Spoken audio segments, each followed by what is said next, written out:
Hi everyone, thanks for being on time. Let's just give some friends coming in. They're falling in to the room. So let's give you about 1 more minute, okay? And then we will start the session. Thanks.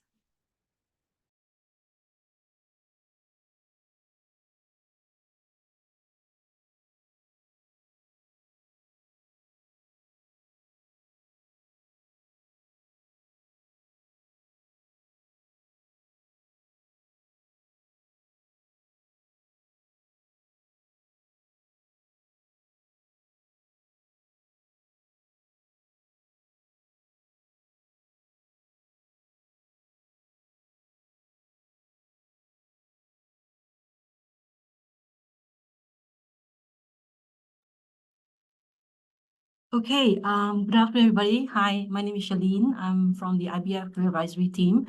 So we're going to start the session. I know some friends are coming in and joining us for this session. So we'll just do some quick introductory first, yeah? Okay, so my name is Shalene. I'm from the Career Advisory team. And today we're going to be talking about get help for your resume. And I have with me my colleague, Eileen. Eileen, you want to say hi to our friends? Yeah. So she's helping me with supporting us with the Q&A as well as the chat box in case there's any questions that you would have. And we noticed that there are some friends who are also new to us. So just let me go through the introduction about us as what we do. For some of you who are already in the industry, you may be very familiar with us because of how we have evolved through the years as IBF. So over here at IBF Careers Connect, we are a career services unit where we actually help individuals who need some advice or some suggestions in terms of looking at how they want to plan their career or do better in their career. So we cover quite a wide spectrum of support. Like example, we have conversations with our candidate with regards to skills, all right? And also some people who probably have lost touch with job search, that they want to get reoriented in terms of how they want to plan out their job search strategy. We also work very much with them. And also with this current market situation as well, we also work closely with individuals who are also facing a career transition situation. So we work with them on that. And also, other than the coaching sessions that we provide, we also run networking sessions as well. And these are curated to address the specific areas of interest and based on jobs demand and also interest from our job seekers, okay? All right, so today's session actually is talking about resume, right? So I think in our career coaching sessions that we see every week, we do have job seekers, especially at this time of the year, wanting to start afresh. And also, of course, they have tried some areas of methods that they find, in today's context with technology, with AI being so advanced, right? They have actually become like your new ally in job search. But and yet sometimes they still face challenges in terms of breaking through what they want to achieve with their resume. And there's interestingly, it has evolved as well since early times where it was just one resume and you can just use it across the years to try to achieve what you want in your next career, right? So maybe perhaps I know there are some of us who have been trying quite a long time and maybe facing certain challenges. Perhaps maybe would you be able to share with me? We have actually opened the chat as well. In terms of what's your take about the purpose of a resume? Yeah, if you can, do help me out here by making use of the the chat box to share with me what do you think the purpose of a resume is for? If you're searching for a job and or what is it for? Yeah, what do you think that the purpose of a resume is for? Yeah, because I think a lot of time it has evolved so much because we are so empowered with a lot of information out there on the internet, Google, ChatGPT is also pretty awesome, could help you to enhance quite a lot of things. But maybe if we could for today's session, we could kind of take a little bit of an area view in terms of really looking at what do you think it's for? Yeah, thanks. We have someone who suggests that, yeah, yes, to share about that, your skills, your experience. Yes, that's right. Your background, how good you are, right? What do you come with? What do you have to bring? Yeah, really, I love the word gist, and later I'll tell you why I like the word gist. Okay, yes, indeed. And I think in beginning this part of the year, all of us are all ready to go. Yeah, exactly. Promoting your skills because you want to shine the spotlight on yourself, right? Take me, I'm the best candidate, right? So really, I think when you look at a resume, it also depends on which juncture you're at in your career. Because if you are searching for a job, obviously, the pure intent of it, and which is historically what the resume is for you to reach to that ideal job. But actually, when you look at the journey of job search, right? Yeah, the resume is much more than that, and also in the areas of career planning, because it actually can become a very meaningful tool for you to look at what do you want to achieve in your career, and make it a much more a richer tool that you can use for your career planning, what you want to do, and what you want to achieve in your own career, and where you like to do more and where you like to do lesser. Okay, and that brings me to the job search journey. Here using example of snake and ladder. I think in job search, especially when you're at the first stage, you notice that the first stop that you start, right, which is the resume job application. And then the next stage actually is interviews, correct? And then the final stage is getting that offer and nailing that job. So actually, the purpose of resume, if you're on the job search journey, is for you to nail as many interviews as possible. Because if you do not have interviews, how to talk about a job, right? So really your KPI, if you are on the job search journey right now, as you are looking at your resume, is really to try to achieve as much interviews as possible. Yeah, agree? Right. So, and yet in this journey of job application, your first pit stop that you're trying to re-strategize and all that in looking at your resume. And like the snake and ladder, right? As you progress, you notice from 1 to 10, 1 to 7, right? If you are going through this journey, and if you get it right, you can get a lip up, but if you don't quite get it through in terms of what actually you want to express to the hiring manager during the interview, then you fall back down again. Yeah. So this is something that I would like to encourage everyone to be mindful about, and why this is so important, because it is very common that I see candidates that come through to us, or at least to me. I think maybe some of my colleagues may have seen them as well. Is that you get candidate that tells you, hey, I've been applying for a job, right? I have 2 area of expertise. And then whenever I go for interview, right, they only see me as maybe a product and a distribution manager. Okay. So, but when I go for interview, they keep saying that I'm the interview is for distribution manager. And they keep saying that, no, you are a product manager. You're not the right person. And then you go back down again, right? So it is really important that at the onset, at the very beginning, that you get it clear. And how do you get clear about it? Because I'm sure some of us are feeling that, the fatigue from looking at your resume, revising, because that career coach or that website tell me I must customize and all that. And it can be, I totally understand, it can be really tough to kind of find that new motivation again, time and time again. So how do you try to strategize and not prevent yourself from fatigue, right? From resume fatigue. So I'd like to share with you about perhaps looking at finding that clarity and knowing yourself. Maybe take a pause where you are at, whether you are planning for a better career. Okay, maybe you're working in a medium-sized firm, you want to go to a bigger firm, all right, or that you are now currently been out of job for a while, or that you're in between transition, maybe serving notice or something like that. I'd like to share with you that it is really important to look at your values, your interests, personality, and skills. This is a very simple framework that I found that it is very helpful for whether you are a fresh graduate, or that you are mid-career, or that you are planning even for semi-retirement. Okay, so this is where you will actually go through new iteration as you evolve in new stages of your career.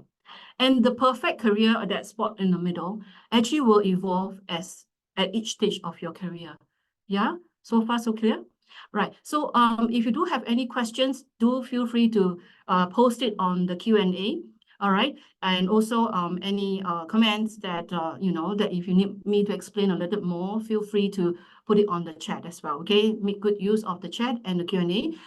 Because time is kind of like tight here. We only have 1.5 hours, right? So what it's really like values, like for example, you know, some people were saying that, you know, I've stated everything in my resume. But really, values it's really about what you actually embrace, right? You know, like what is like your beliefs, like that. So in terms of integrity, you know, like you know, I always feel that you need to there's someone maybe from compliance side, right? Saying that you know it is of utmost importance to ensure that compliance to policies and regulatory frameworks and all that, because otherwise it's a violation, it's not it's out of integrity, right? So these are areas that you could look at, because this will help you to identify as well, if you are looking at the next job that you're looking into, then what would the values required, say, to do well in that job. And what about your interest? Are you interested to always be ahead of industry trends and insights, and also like your personality? Because if you are someone who, say, example, very attracted to this advertisement to say that, you need to be on the wave of the being AI skilled and all that.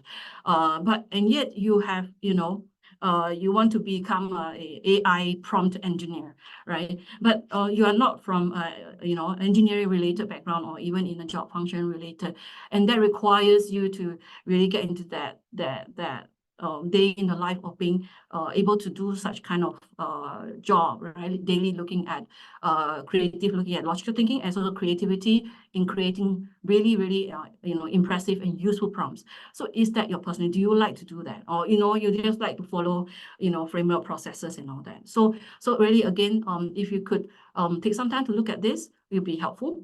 And of course, looking at what is your current skills. Listed out. Skills can be like your technical skills as well as your transferable skills.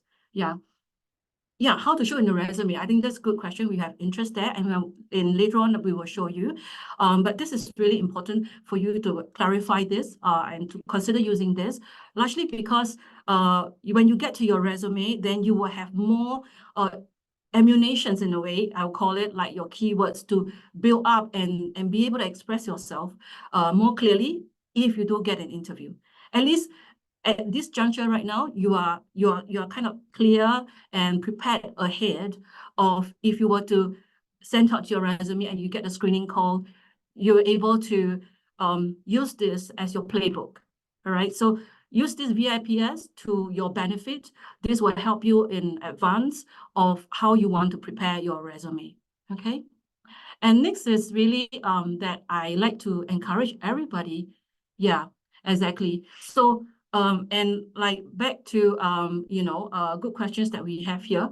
Perhaps I can talk about next area first, about how to shorten.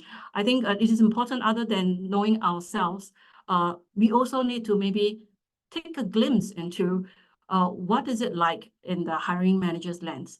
Because a lot of the time, if you notice early on, right, when we were looking at our own VIPS, it's always from our lens. I have this, I have this certification, I have all these skills, I have all these experiences. It's all good because it's only in our world. But right now, let's look at the hiring manager's lens. Now we try to have a flavor or a peep, even if we are not from the industry maybe, but we try to understand in the day of a hiring manager, what actually goes on in his day, right? So usually if you have been a hiring manager before, you would know you are very, very busy, right? You have a BAU, and then at the same time, you're thinking of filling that headcount that you need someone to help you to you know, resolve that business issue there, so that you can you know, up the team's performance and so on. So one day you would notice that, you know, why are you not breaking through? Actually, it's helpful that you could see the hiring manager's day in the life. Okay, when they look at the candidate to fill a role. So on the left side, the blue arrow that's coming down, okay, it actually shows you basically the process that a hiring manager goes through. All right. So what they have is they have many options, right? They have their internal talents options, and they also can look at external talent, correct? And you are trying to show them that, hey, you know, you should take me, I'm the best talent versus your internal talent, isn't it? But from a hiring, from a job hunter perspective, right? All you want to do is that, you know, you want to tell them everything. You know, you should take me, it's gonna be the best value and the best performer that you can ever find. But you realize something, that actually in the world of hiring manager and the quality world of theirs, they don't have so much time, right? They only really just look at just what they need the most and how they can optimize and meet their business needs. Because hiring manager, you know, and it's not uncommon, you can find in Google as well, that for resumes, you know, hiring managers only have about 6 to 10 seconds. And in today's context, a lot of hiring firms, all right, they are also using ATS. If not, they are using, you know, some AI embedded into the careers website. All right, and it's already gone through that process of AI filtering your resume already, right? So it's important to make sure that, how come my face? Okay. So it's really important to understand that, you know, the hiring manager don't have time to read a long resume, okay? And it's most important to really look at how to get to the point. And most importantly is really trying to understand what is the hiring manager looking for. Okay. Yes, we have everything. You know, I have no doubt. You know, a lot of my candidates come to us that they have the experience. But are you pitching the right information to the hiring manager? Okay. So, but let's not be, you know, disheartened. You know, do be mindful that you are also a buyer, because you are also looking at what do you want to do next for your career, correct? And you are also like a buyer, right? That you are looking at this, you know, this potential model, for example, this car, that example here, I would like to share with you, right? So what would you be attracted to, right? In today's context of the COE, right?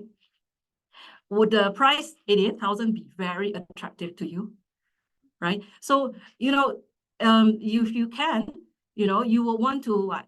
The goal is to encourage them to call you, right? Schedule you for a interview, right? And once, what happened when they schedule an interview with you?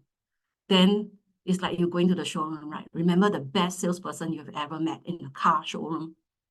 What happened, right? So you realize that, oh, yeah, after they get sold by you, that you are the best, you know, that kind of thing, they'll be more attracted. Yeah, you'll be more attracted to want to just throw in that check, right? To get the car, because it's really what you want. And the salesperson will tell you all the additional benefits that impressed you, right? You know, and this is something really helpful, because if you are clear about your VIPs, no matter what kind of customers that get through the door, right, you will be able to sell yourself, right? You'll be able to share what is the value of this car, right? Right? And why is it so interesting for the family? Because you're getting the car for your family, right? What kind of personality will drive this kind of car, right? And what kind of driving skill? You have the skill, right? So this is really looking at when you when you're trying to you know, pitch yourself through a resume. You can also take control in terms of what you want to put in your resume. Yeah, not just understanding the lens, but you also decide how you want to pitch yourself. Okay. And another thing that you may want to also take note is that, in terms of the resume, is it appealing to hiring managers? Because in today's context, especially early on, right, there's a lot of this AI and ATS being built into careers website and portals. If you are applying, example, with a traditional firm, we will recommend for you. And I also think that you can, if you want to know what format and everything, my suggestion is really make it simple formatting.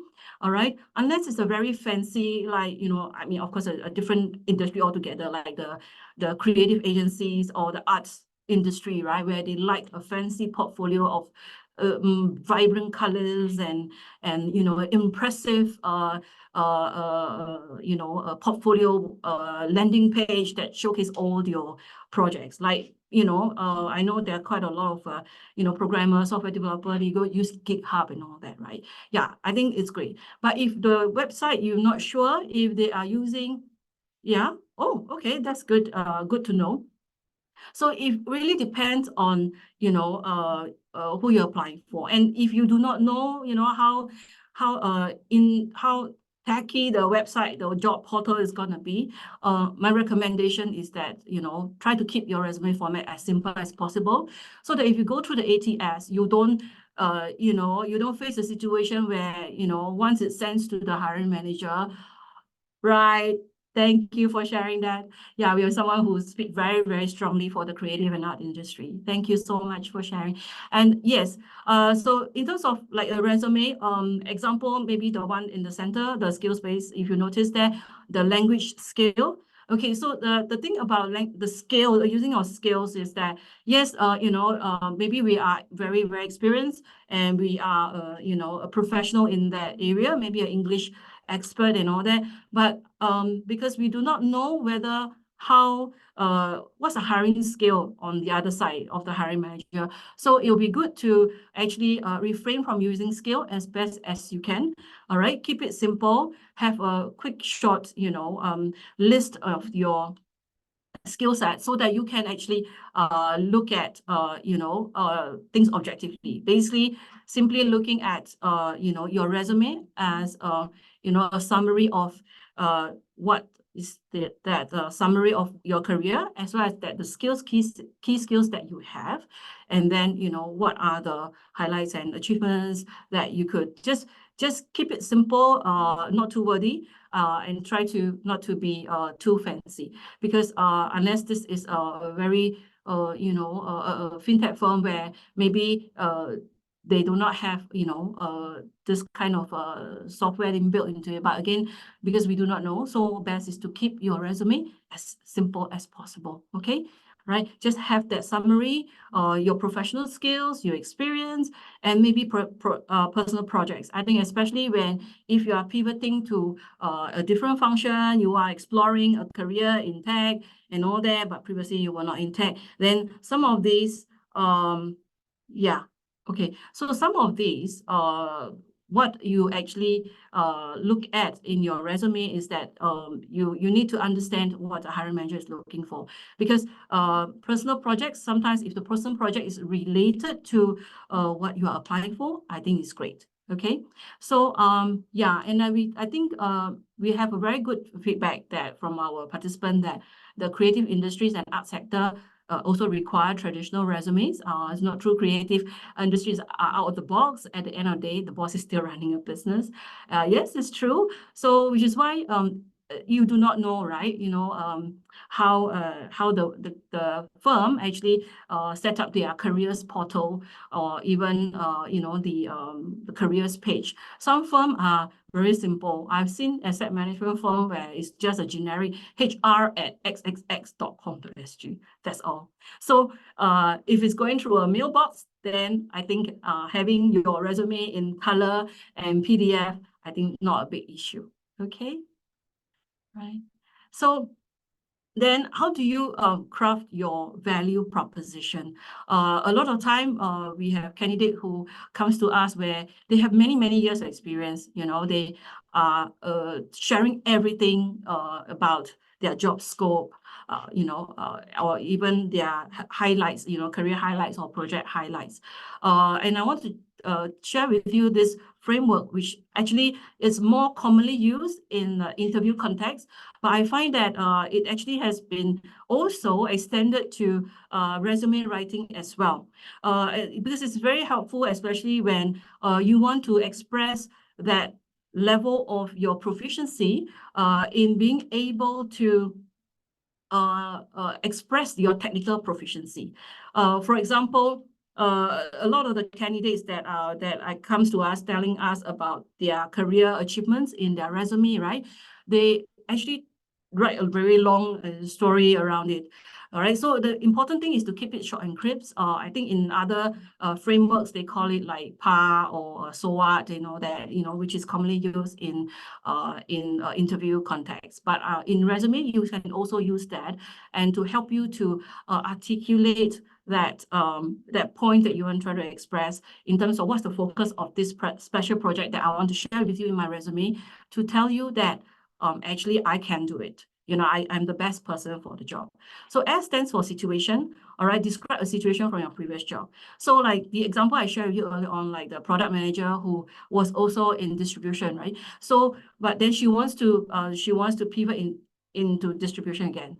So then how should she describe a situation from her previous job? Then she will need to shift the angle based on, like example, the project that she had done with the distribution team, and how she could lean on her past experience before this product role, being able to understand and come forth with good solutioning. What was the task, right? The challenge, then and how this candidate actually takes what actions to be able to overcome that business problems, and what was the impact. So this will help to frame your the way that you want to share about yourself. In fact, this framework can also be used in how you craft your career summary. I find that this is helpful, especially for someone who is on a career break, where you do not know how to articulate your career break, your past experience, your career break, and the courses that you've taken to help you to nail an interest with the hiring manager. So we do work with our candidate to clarify on these areas, and sometimes interesting insights that we can gather from our candidate is that, actually they're actually trying to express a different angle around around this situation that they are facing. Okay, right. So we have very good questions here that's coming through. Yeah, so we actually get questions on format. Maybe we can try to address that. Okay, yeah, and also, of course, if you need to really work like step by step on your resume, how to really cut it and all. Some of the techniques that the framework that I shared earlier on, like using the VIPS, that will help you to clarify, in terms of what is strongest for you. All right, and then from there, okay, shorten the what you want to focus in your 8-page resume. Because if your 8-page resume is sharing everything, the whole book, what you are trying to do is actually to present a short playbook of 2-page. All right, so that will help you to strategize in terms of how you you can shorten it.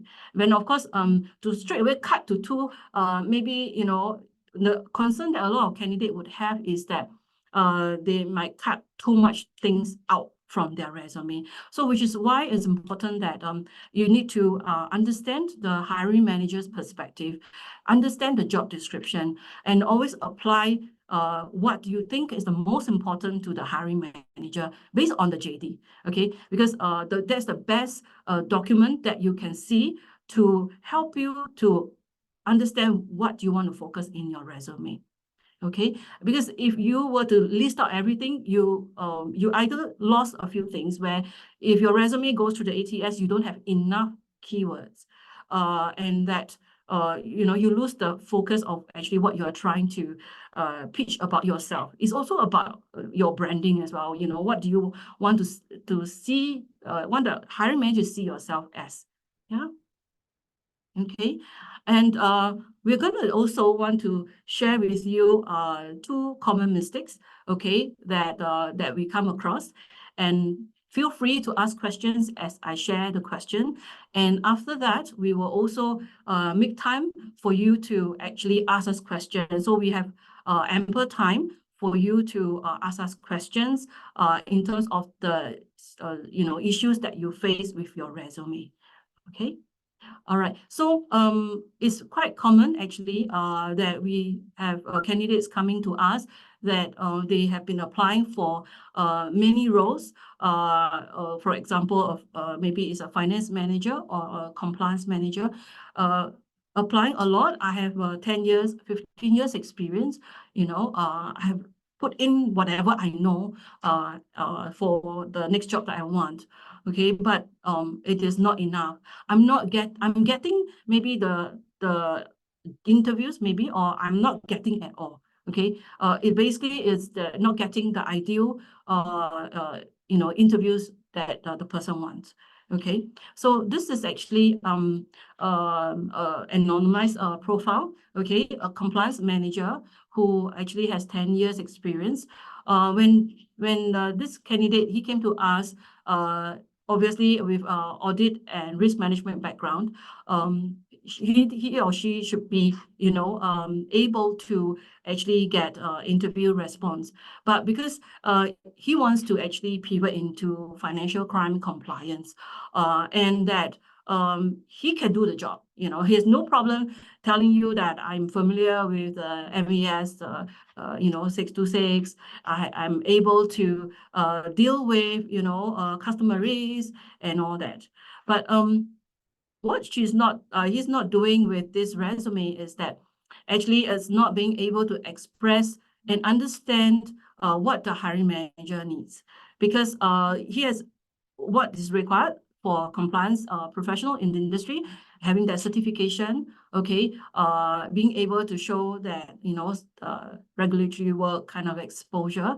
But I think what she's not expressing is really in terms of that interest that she has for financial crime compliance, okay, and the skill sets that, that related skill sets. Yes, compliance is great, but for financial crime, some hiring managers are very, very stringent. Some of them very specific. I must make sure, I must see, have certain areas of specialization, maybe sanction screening in a particular area or a particular kind of stakeholders that is engaging with, for this particular role. So like even core competencies, for example, for a compliance manager of 10 years, it's not enough to just mention that you have integrity, right? Yeah, because what does integrity means as a skill, right? So then you need to actually expand that in other related words. So, and it's not uncommon that we have a candidate who will say that, I have integrity, I can do the job. But what does attention to details means, right? And in today's context for compliance professional, obviously Microsoft Office, Word, Excel, PowerPoint is already a staple. But actually, you actually can do much more, high-end data analytics tools, because in today's context, not just being data-centric kind of compliance manager is in demand, right? AI skills as well, right? So there's a need to really expand this area. Okay, communication. So it's very broad. Communicate with who, right? Who are the stakeholders that that you are always working with? Is it senior management reporting, or is it advisory with senior management and MES, or what, right? Industry knowledge. So these are words that's not going to help you. Okay, it's too broad, and it would be helpful that you could expand that to understand based on the job description what would be helpful for you to be a stronger candidate. Okay. Yeah. So we must how to do this.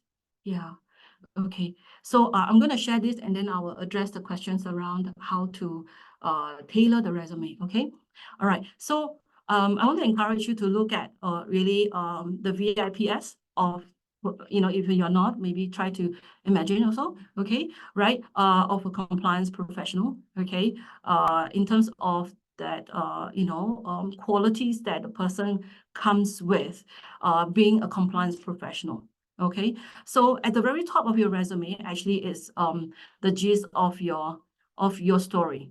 Okay, and it's really important to have this quite clear, so that you are attracting that interest after you pass the ATS. Basically, go straight to the point. AML certified compliance professional. How many years experience you have? Okay. What are your background? But this candidate was from audit and risk management. Who are your stakeholders? The kind of stakeholders that you work with, investment bank to insurance firm, right? Then, in terms of what was some of your exposure, right? Quality frameworks, testing audits, because this actually gives, that indication or the inference that, hey, this person is not just an individual contributor, but the person has that broad view that in terms of how to set up frameworks to help the rest of the operations. Okay, so then at the second level of your resume, really focus on the tools that you use, okay, and also your transferable skills. Okay, so this will be helpful because if, example, the particular role, say for FCC, financial crime compliance, requires you to be really, really proficient with Excel VBA, then please indicate that if you have that proficiency. Because if you leave it vague, then when it goes to ATS or AI careers website, you will get lost. Okay, multilingual communication skills is great, but I think it's better to be more specific, like the language you speak and the people. Maybe you work in a multinational firm, and the kind of cross-cultural exposure that you have from maybe Japan and Australia, or maybe in London, or in New York. So indicate that, and that will help you to get that that framing, that visual that a hiring manager would have in his mind. Remember, a hiring manager only have 6 seconds, right, to actually look at your resume. It's like, one of my colleagues always like to say, 2 screw of the mouse. If I can't see that, then you go down to the bottom of the pile already. So your aim with your resume is really to work your way up the pile. Okay, the first level is through the ATS, right? The AI on job portal. And the second level is where it lands to a human eye. And when it lands to a human eye, you want to make sure that make that 6 seconds or 12 seconds count, right? And how do you build that further impression? And it's important because this resume is anonymized. So we are also all in a way, I'm not sure your background, but like you are actually brought up to maybe look at numbers in the sense, right? When we were young, our parents will look at our report card, right? How many marks we get for PSLE, right now. So imagine if this is your report card.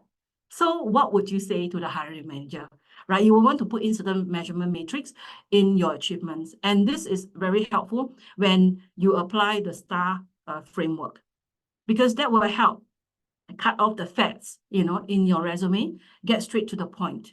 And it is a strategy of its own when you look at your achievements. And it's actually the whole resume is an overall strategy, and each department actually is a sub-strategy of its own. And it helps you to build dimension and strengthen the core of what you want to pitch yourself to the hiring manager.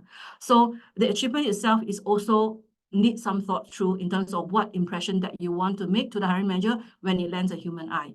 Meaning to say that if you are applying for a people manager role, then you want to balance with one of the achievements relating to how you develop people. Even if you are not a people manager right now, you want to indicate that you are of leadership potential, meaning that you can be a team lead. So how do you infuse that? By not losing the core of your pitch, which is you are subject matter experts, you have the experience, you have the confidence, and you are able to have multiple complex stakeholders, right? So this is one part that it's building, adding the sprinkles in a way of your potential, right? Whether you want a rainbow sprinkle or chocolate sprinkle. So that's where, in the last achievement, you see that design and deliver learning over lunch. So these are little things that probably you would have done, but it's just that it has not been purposeful thought of, or maybe because you are so busy with your job, and finally now you are taking a short break and finally have time to think about it. And I want to encourage you to do that and start taking stock of what was meaningful and positive that you want to build in your resume. Because it's only when you try to look at positivity, then you will actually attract more positive and a better or maybe career next time. Okay, right. Do we need to get some questions? Okay, I will address the first question, okay? Right, is it relevant to include hobbies or volunteer activities as part of your resume? Okay, that's a very good question. I think it's good to have, but not critical. Don't give a whole list.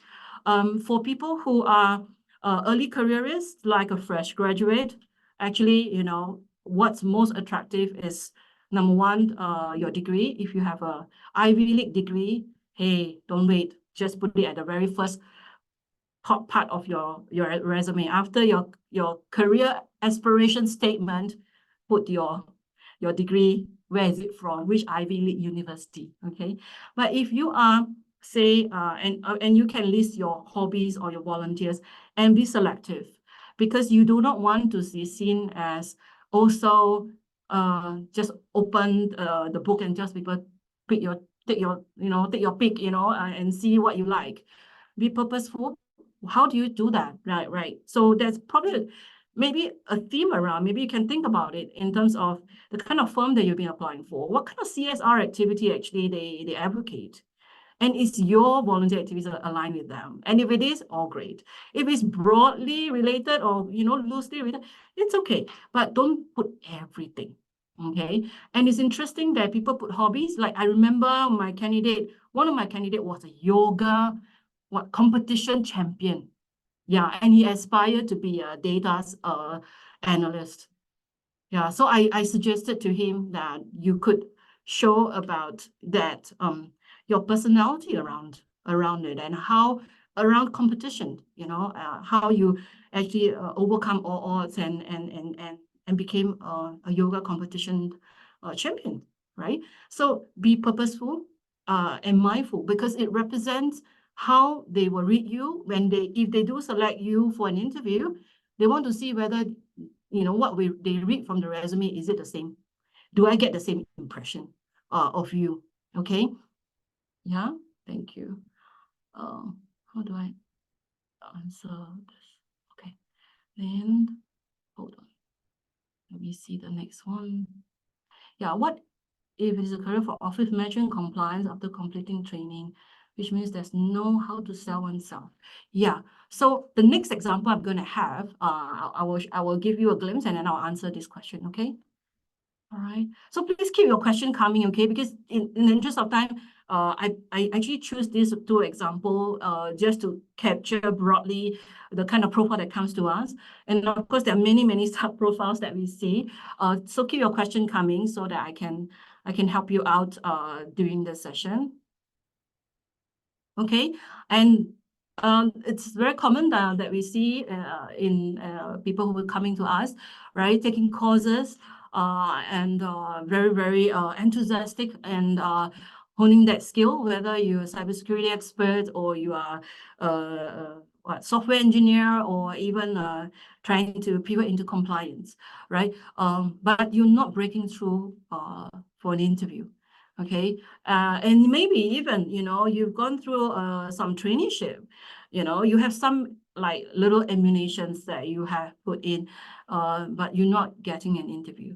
So breaking through into banking, it's not easy, largely because the industry itself is highly regulated, and the industry deals with a very sensitive topic, money, right? People's money, and obviously hiring managers want to hire people who not just have the skills, but really that eye, that awareness, that appreciation, that compliance to regulatory policies. So that is that personality part, right? So going back to my early slide, right, that I had about VIPS. So again, when you want to pivot into a new area, ask yourself what's your values, what's your interest, your personality, and your skills around it. okay? Because that will form a holistic view in terms of where you could improve to move yourself closer to your career goal. Okay, I shouldn't hold too long. Okay, so I have this candidate, is typical. We do have quite a fair bit of, we do have an engineering candidate, BD candidate as well, who has gone through upskill himself, take some courses, gone through some traineeship, okay, and very enthusiastic with, upskilling, and also think that his transferable skill in communication is awesome. Team player is very evident, all right? And being a Class 3 license helps, but actually this is not really very helpful. Yes, engineering degree is great, diploma is great, but it doesn't deserve a space at this front page of your resume. I also like to see the front page of the resume as like the front page of Straits Times, or even the front page of Economist magazine. If you manage to get through the ATS and the hiring manager only have time, to just quick glance to scroll the mouse, like what my colleague always like to say, then what is it that you want them to see? So you need to be really, really strategic. So this resume doesn't have a career summary. All right. Yes, it's great that professional certification is there. Okay, but the skills obviously is lacking because it doesn't give justice to the traineeship exposure that the person has.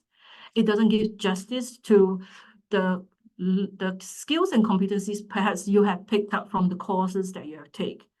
And a lot of time I ask my candidate, what actually did you learn?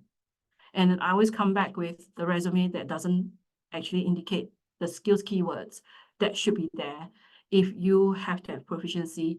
Maybe it's not as great as someone who has 8 years experience in software engineering or even in data analytics. But if you have taken the course, you'll be able to, number one, articulate and state in your resume what software you learned, what's that level of skill and proficiencies that you have. Because at the end of the day, the hiring manager hire you to help them to solve a business problem. Maybe they need someone to look at, cleaning out the data. And also it depends on the size of the firm and how big the department is. For data analysts in a firm like DBS, all right, their skill sets, I mean, I noticed from some of the job description I read from DBS, right? It's very, very narrow, very funneled down. Then when I look at the job description of a data analyst example in an asset management firm, which have a very solid data lab, oh, wow, that data analyst is really the top of the bar. Because the software tools that this data analyst need to do, it's really higher technical skills. So then what does this mean for this mechanical engineer who wants to go into cybersecurity?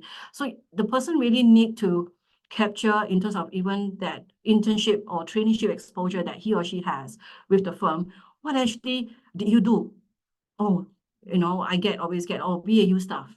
Then, we have to probe further and go through many rounds to understand and use the STAR concept, which I share earlier on.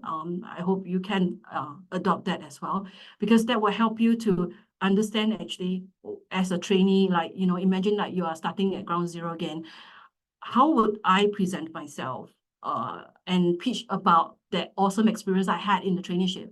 You don't want to sound BAU. Then if it's BAU, then why do I need to hire you? Example, there's many people in the same cohort as me in this traineeship, Why does this hiring manager need to take me and not take my friend? Correct? So it is important to do that. And don't look at preparing reports for the mere sake of preparing reports. Really, what kind of report? Right? And who actually likes it? If the thing is, interestingly, is this candidate is that, he actually get a very good testimonial from his reporting supervisor. But you see that imbalance of the skill, there's a drop where preparing reports for management reporting purpose sounds flat. But then if he could reshape this statement, and with the compliment from his traineeship supervisor, it will look like more impressive, correct?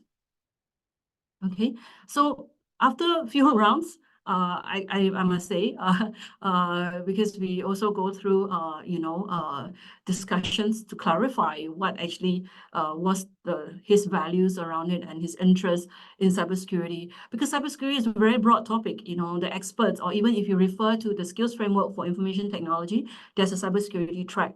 You can have a look there. I'm not an expert, but when I take reference from there, and then to my amazement, wow, it's actually such a broad field. So then we crystallize that to express what's the gist of the career story. What was this budding career path that this candidate has? Okay. How many years experience, why is it important? How do we infuse the benefit of having, on harnessing on me, I have engineering background. Why is it so important that you need to take me, right? So we put in, the sector that the person was from, okay? And then what were some of, the essence of the involvement, the information cybersecurity operations involvement with the framework, the improvement that you have contributed to, right, gaining support and adoption for policy and standard sessions result in partners increased assessment turnaround by 20%. So that shows that, you are not just, a mailbox kind of trainee. You actually contributed significantly to the business operations, in the areas of cybersecurity risk. So that's really helpful. And then when we work together, then I discover that, oh, he actually do much more things. So that's where at the second level, we build a bit more dimension in terms of the skills. All right. And we all know tool certification is necessary. Then what's the technical skills? What was the exposure? What were you able to do? Really, what can you do? And what is that skill?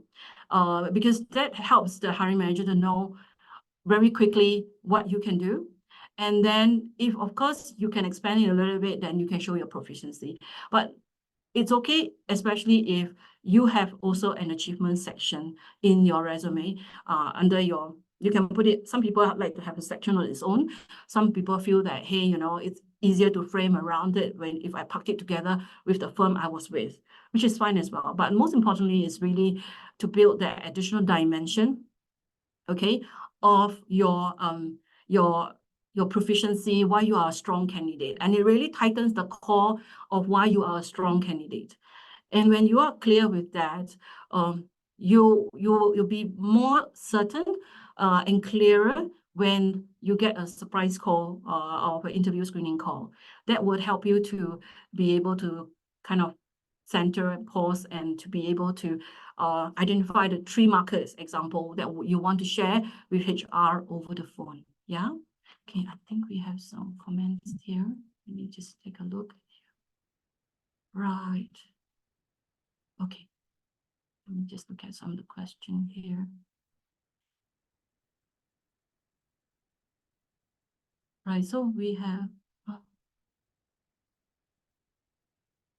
Okay, thanks everyone. I think we see some of our friends helping to contribute to the Q&A.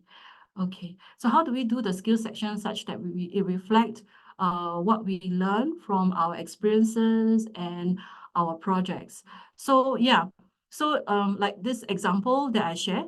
Okay, so the skill section really looking at what kind of projects that you do, and you can take reference. Okay, example, I do not know what is your background. One area that you can look at is that look at some resources that could help you to pick your memory or to identify the keywords. And a lot of time, I like to take reference from one, which is the job description, understand what are the skills that the hiring managers is looking for. Another area that I like to use is the skills framework, because the skills framework has breakdown into, your technical skills competencies, okay, and then your competencies and then your abilities. So that will really help you to look at it when you reflect on your experiences and projects to identify your skills keywords, because that will help you to actually nail down what is meaningful for you to put in your resume to to get past the ATS and be selected for screening calls and interviews, okay? And of course, if you do need help with this, you know, to achieve at this current state with this candidate for cybersecurity risk, it doesn't happen over one session, okay? Yeah, so it's really important that be patient with us so that we can help you to clarify this area. And I understand also sometimes maybe, you know, some people will tell me, oh, you know, I've been applying for so many roles already. I'm really very tired, you know. Can you, you know, show us some example? Well, referring to examples or samples that you find from Google, I think is good, but this doesn't serve as like the go-to template. Similarly, it's like how you use ChatGPT. Never use ChatGPT wholesale. It is really just to help you to enhance. So even the skills that you're gonna get from ChatGPT, please reflect back your own experiences, whether it is, you know, take what is relevant and then put it into your resume. Okay, and if you do need help, you know, do reach out to IBF Career Advisor. Later on, I will flash our social media links and also the QR codes for you to make an appointment, because this is not something that you can do like in one session. Definitely need time to clarify. You know, even a very seasoned, recently I met someone, a candidate, a very seasoned finance manager who had exposure with portfolio management in a family office, and she wanted to pivot into portfolio. She also have her own blind spot because she lists out everything in her resume, and we always you know, so I encourage her to really take a look at the job description. You know, really, at the end of the day, if you have been hiring manager before, you will know that you do not, you just want to zoom in on what is important for you in order to help you to choose the right I won't say the right candidate, the best fit candidate for the role. You know, a lot of time it's also about understanding perspective. You know, like example, it's very common. I have candidates who tell me that they can do data management. But what is your definition of data management? And what is the hiring manager skill for people who are, you know, who are required to do data management for their particular role? So it's really important. Okay, and I noticed that somebody asked about, you know, what if I don't have Ivy League university degree? I think, you know, do not let that hinder you. Okay, again, go back to working on what's your value, interest, you know, your personality and your skills. For early careers especially, there's definitely a bright spark and an area that you are good at.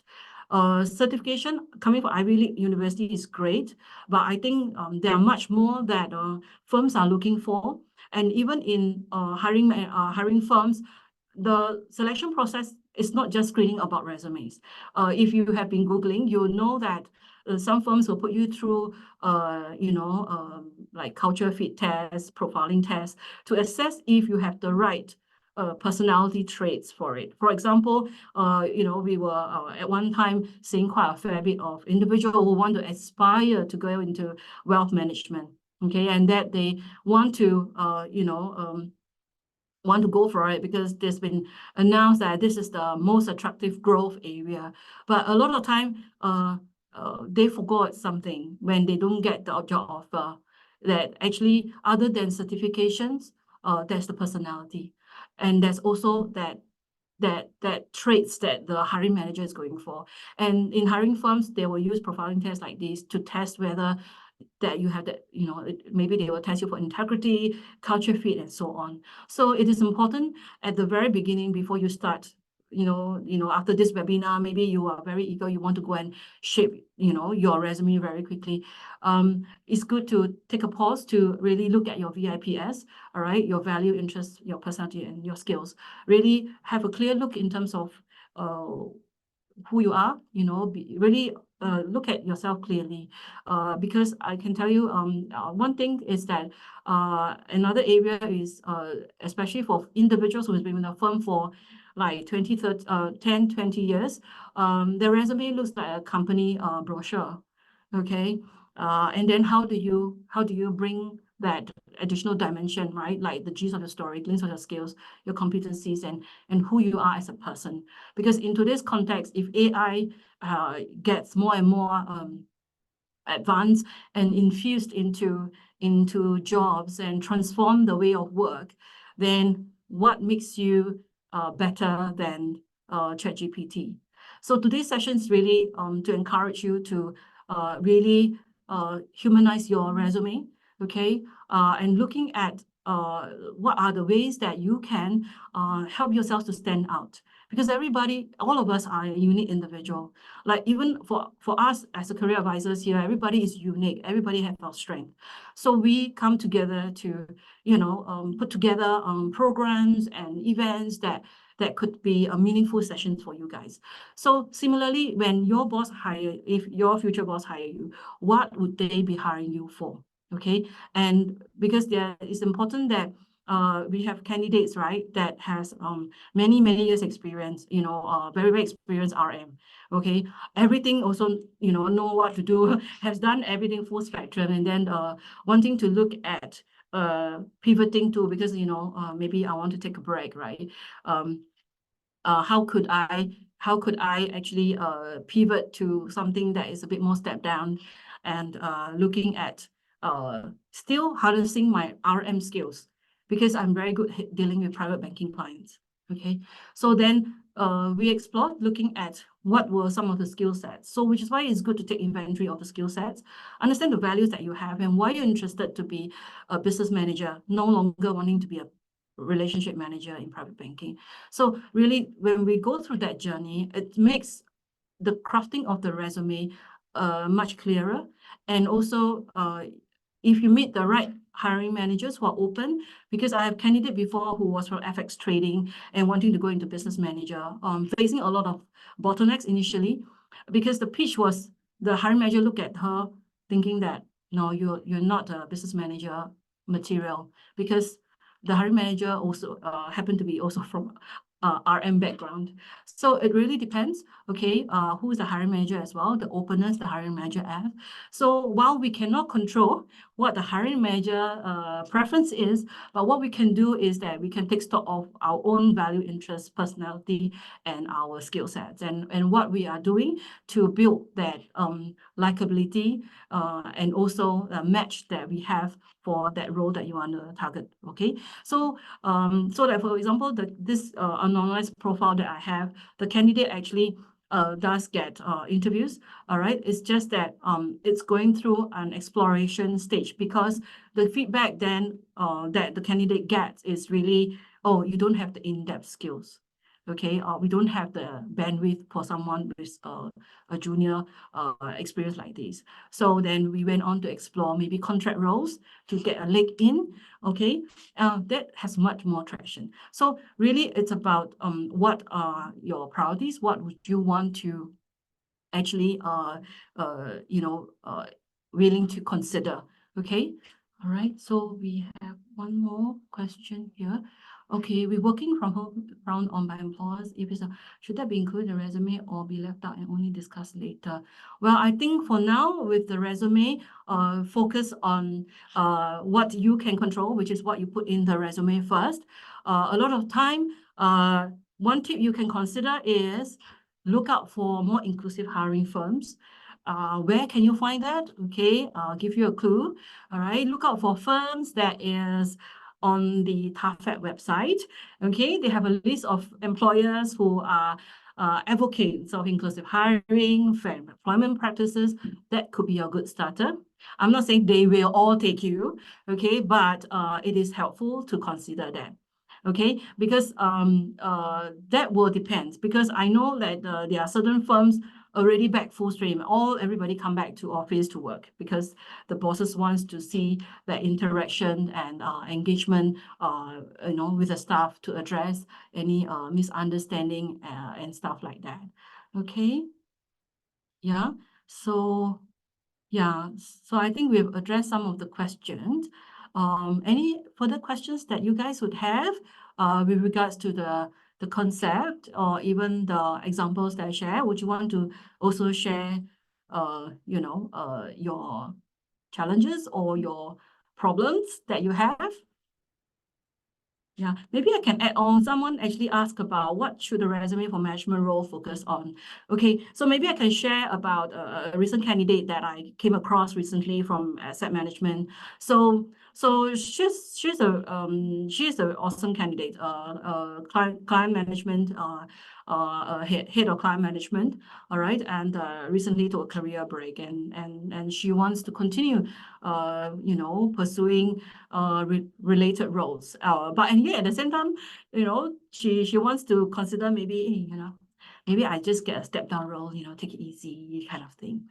So what we discussed was to look at really what was her top values, what were some of her top interests that she's passionate about doing, and what were some of that priority that she wants to, the strategy that she has around preparing her resume. So because she doesn't want to also disregard the potential that she does have she does have context, right, in terms of possibly a step down role. So what we did was really we look at the leadership role, okay, in the context of the kind of role that she's applying for.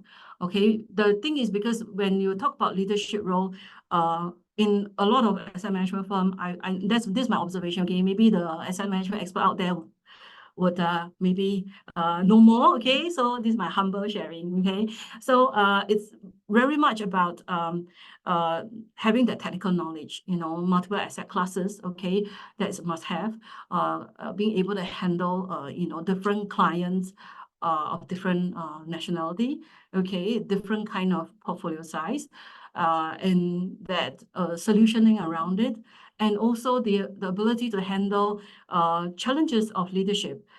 So we need to think ahead already when we are preparing the resume, because if we are targeting for the next head of client management role in a medium-sized firm or a larger firm, you need to show that you have that confidence and the desire to be able to hold the peers as well as your team's support. It is very common that there will be challenges faced with a team where you have a team of people who are subject matter experts and those who are not. Okay, and balancing that. Okay. Right. Yeah. So exactly, I think my colleague Eileen has helped us answer one of the questions where, based on assessment on the portal, it shows 80% feed. Yes, true. But you see, the job description, there's a skills part. Then we need to go back to also trying to understand the hiring manager's lens. The hiring manager, if you recall, has this funnel, right? And if you're interested, you can check out on Google on the What Color Is Your Parachute book. Okay, this funnel that depicts the journey of a hiring manager. The hiring manager actually has choice, okay, and much as you have choice as well, where the hiring manager can look at internal talent and look at external talent.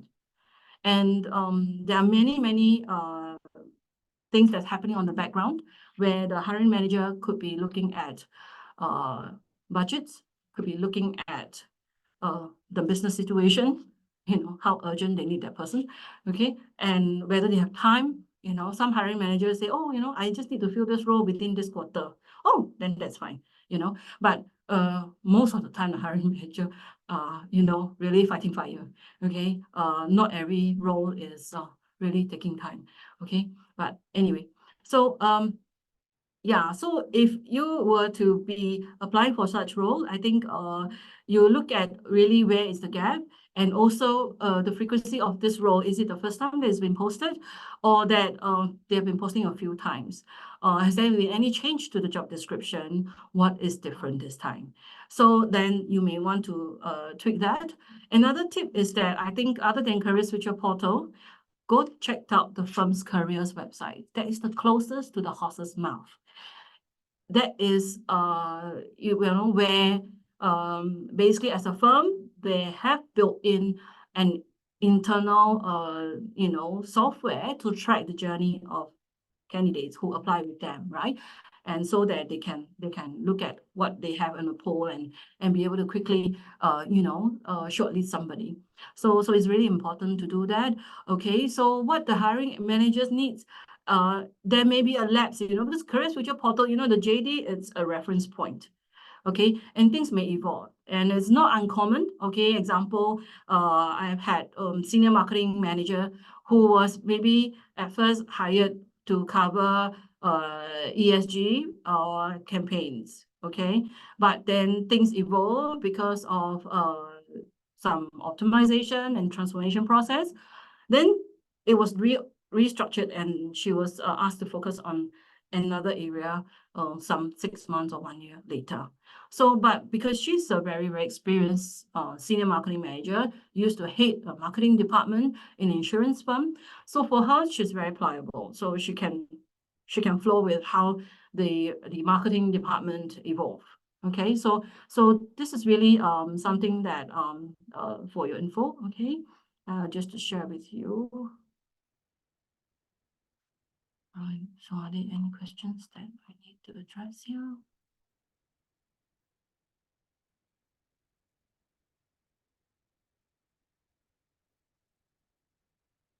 Okay, how do we address?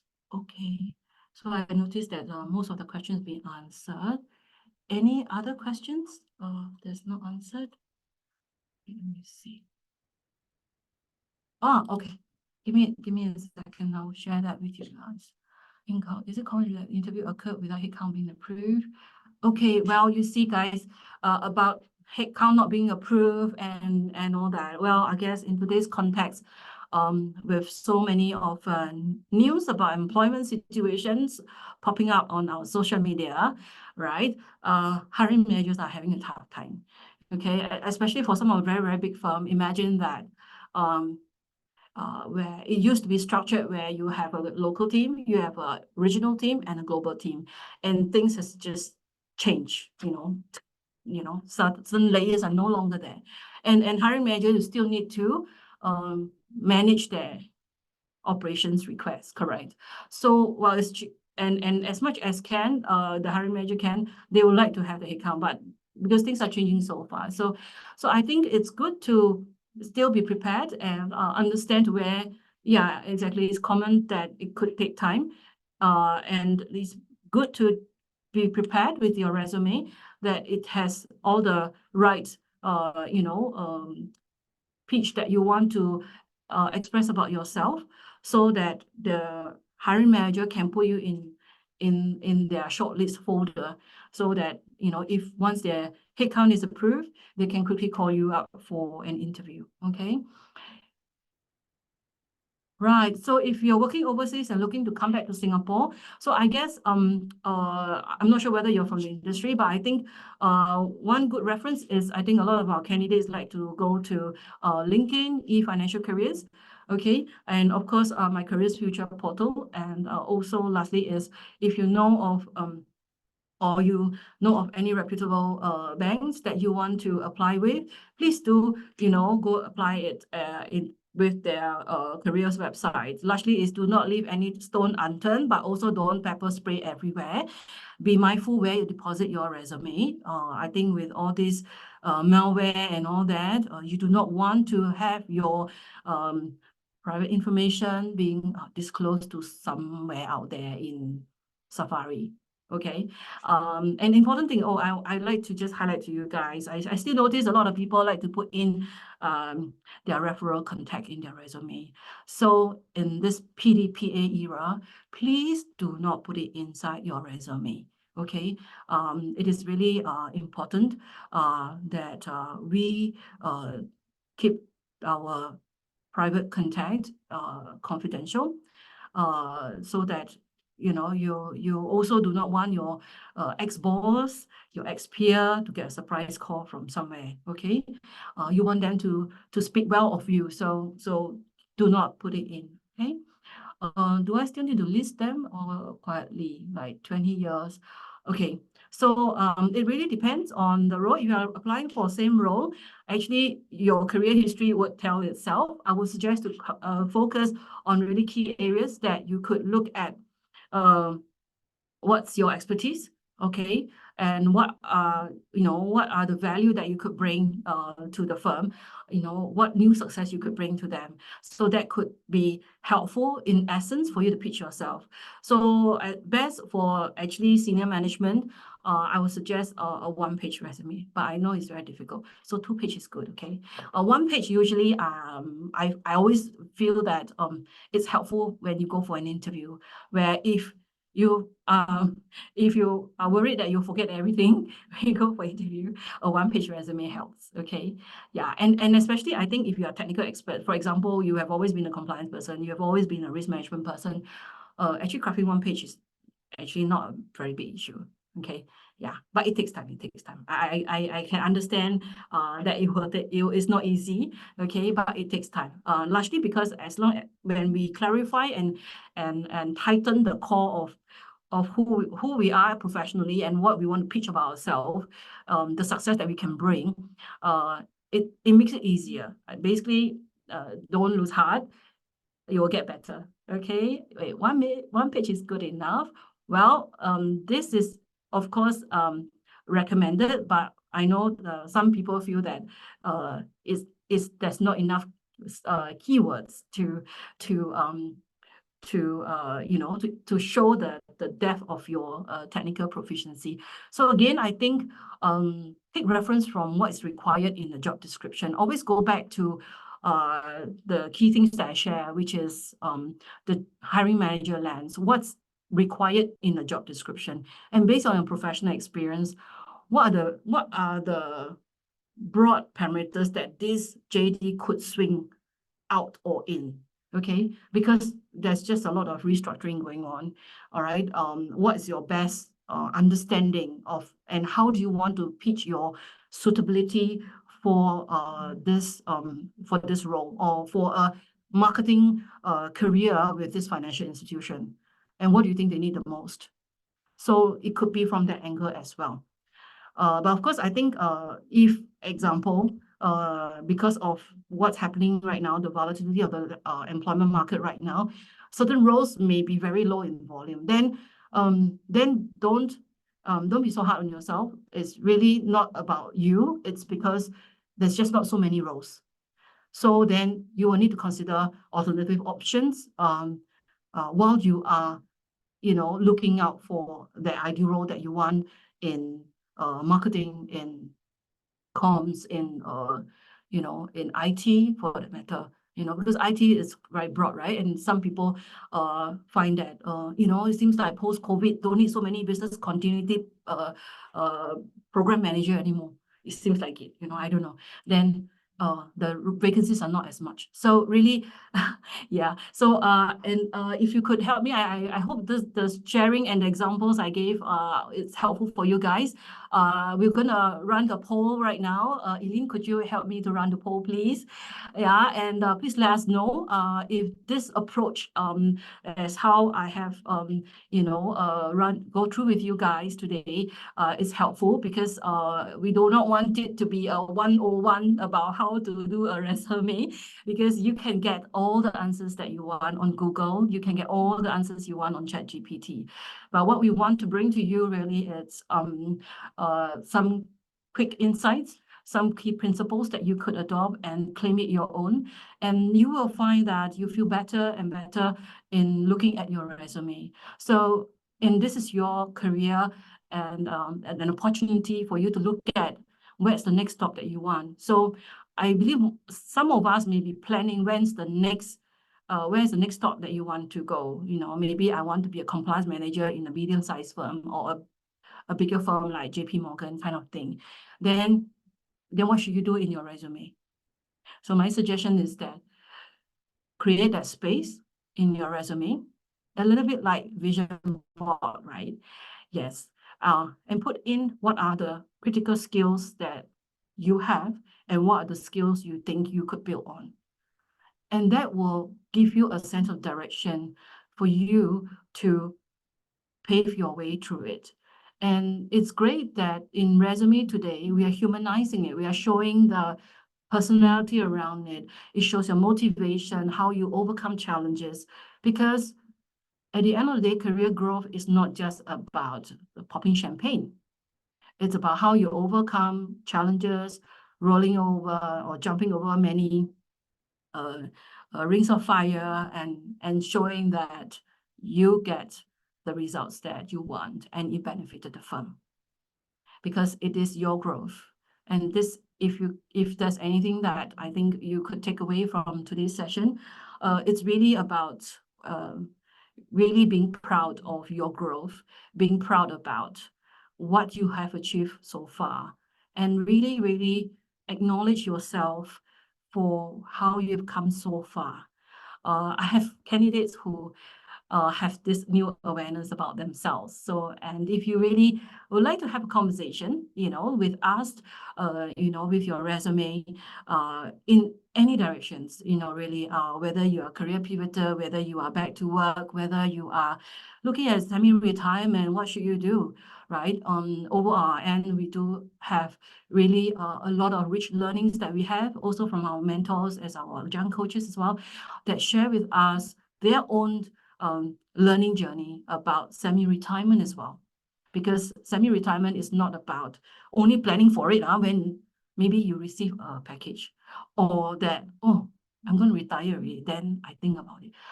It has to be thought of earlier, so that you can pave a transition for yourself, that you will also find that you are more comfortable talking about it with potential people who might be able to help you out with your semi-retirement plan. So yeah, so I will hang around here. That's all I have to share. Any more questions? Thanks for helping me with the poll, and please do share with me on the chat as well. Maybe you could share with me what do you think is the most helpful for you? Is it okay? So that I can get a sense in terms of what was great for you. And yeah, and you're not just having me as a career advisor. We actually have a whole team here, and all of us collectively would be able to pool our resources to help you brainstorm, help you to look at possible solutions.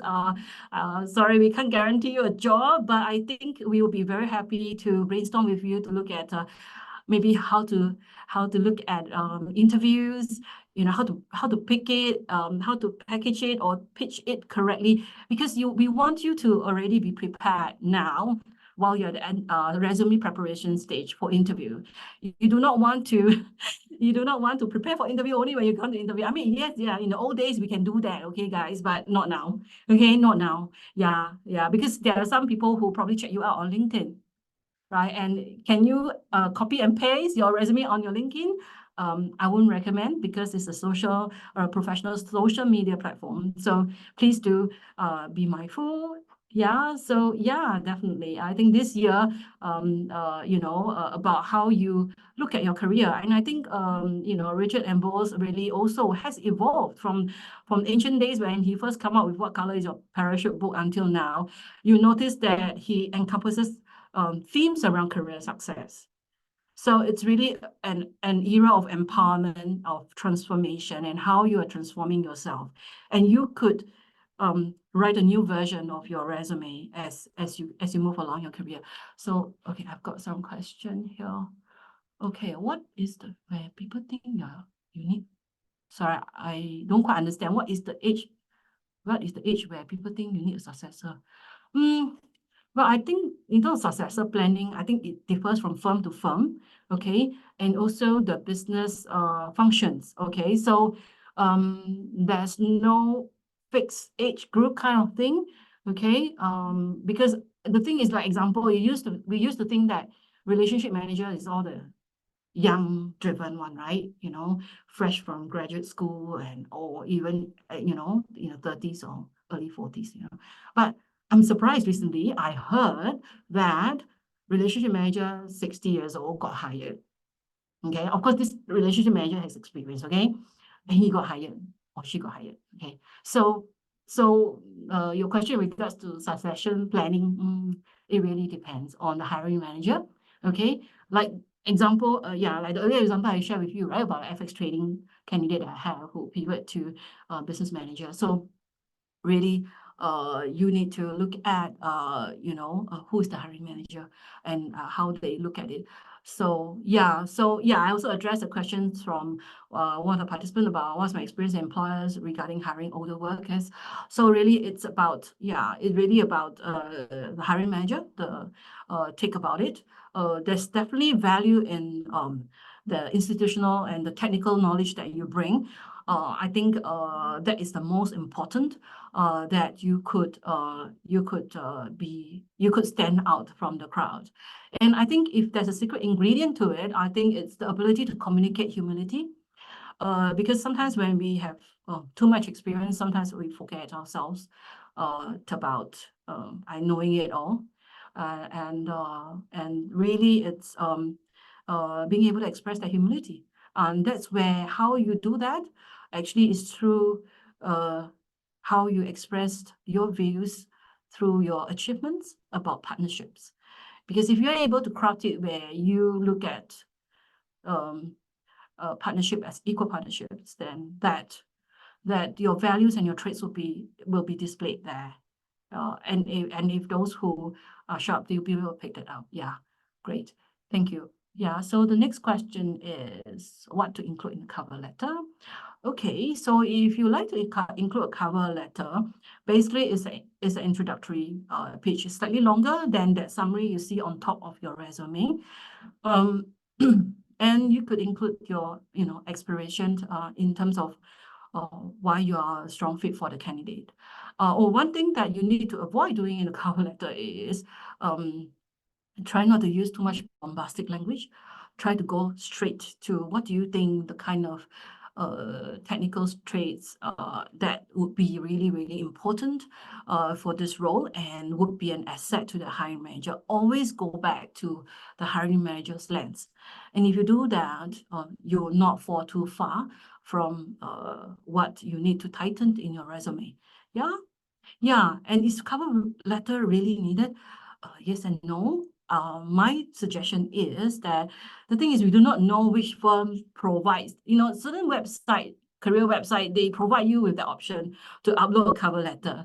So my take is if it's there, then just use it. If it is not, then it's up to you. Okay. Yeah. So how to answer the salary expectation in the form? Well, I would suggest that you can take a reference check to the what you can find on my Career Future portal, right? Or other salary skill guide that you can find on Google. That's salary skill guide that's for Singapore. Okay, you can do that. Okay. Yeah. Okay. So we're down to the last 2 minutes. Any other question?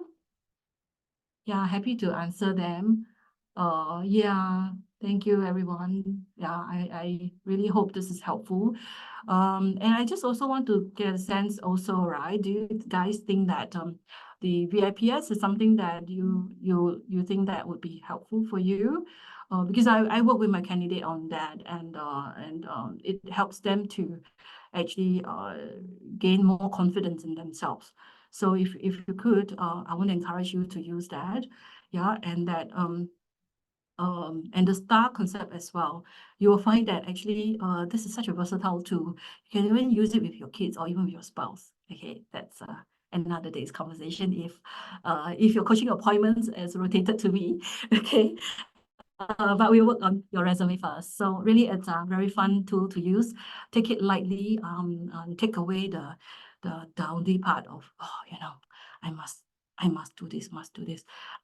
Look it lightly and work with CareerVisor to try to add more lightness to it. You will find that you will get easier for you to craft your career summary, your achievements, and maybe even your career history, because some people like to do a job scope, which can be very boring to read. I'm sorry, but really it doesn't really tell me much about you as a potential candidate, right? Remember about VIPS, I talked about personality. So if you were to look at your career history as growth that you have achieved with each firm, it's much more positive and progressive, right?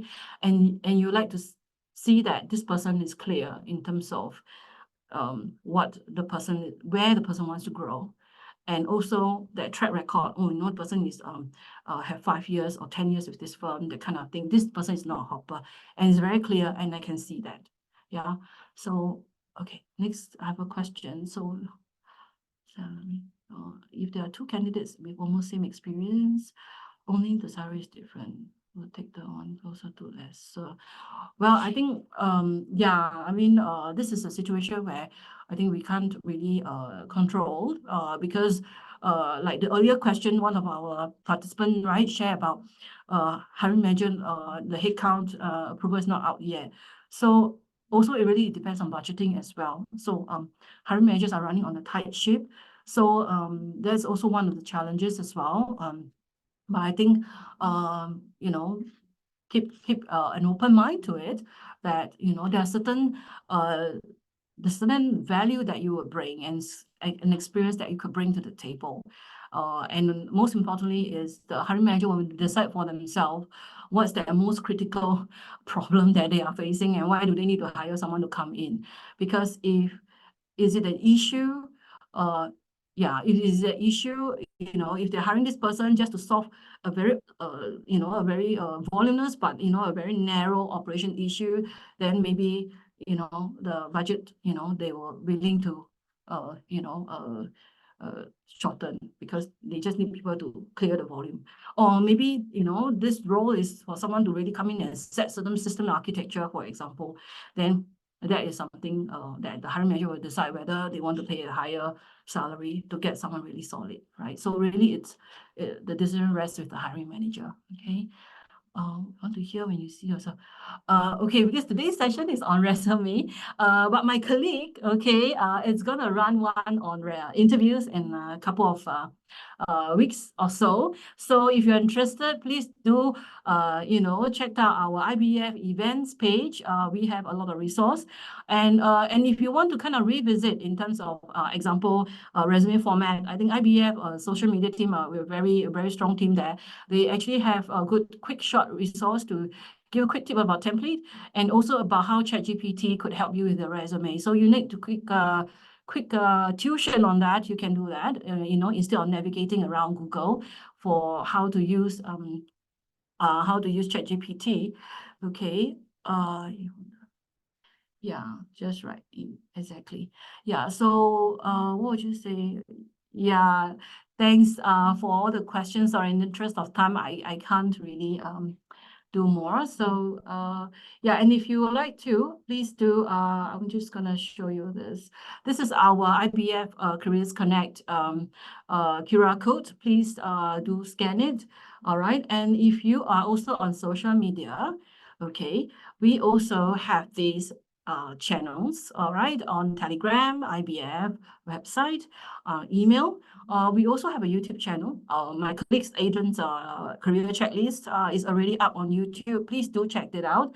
And of course, some of the resources that I share, you can, you know, regardless of what's your situation, whether you're trying to beef up your keywords, you're trying to look at cover letters, you know, someone asked about cover letters just now.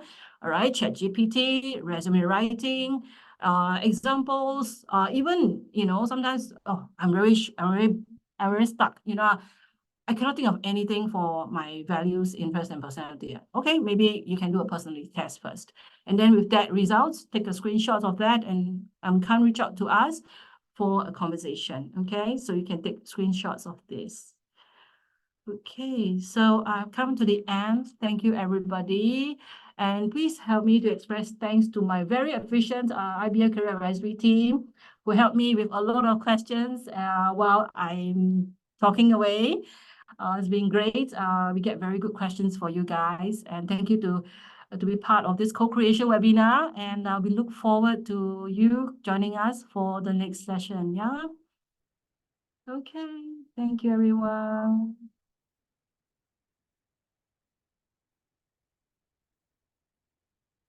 Thanks, guys. Have a great rest of the week. Happy Chinese New Year for those who are celebrating the Lunar New Year. All right. Bye, everyone.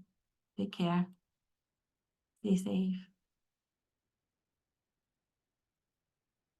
I'll close the room. Thank you, guys.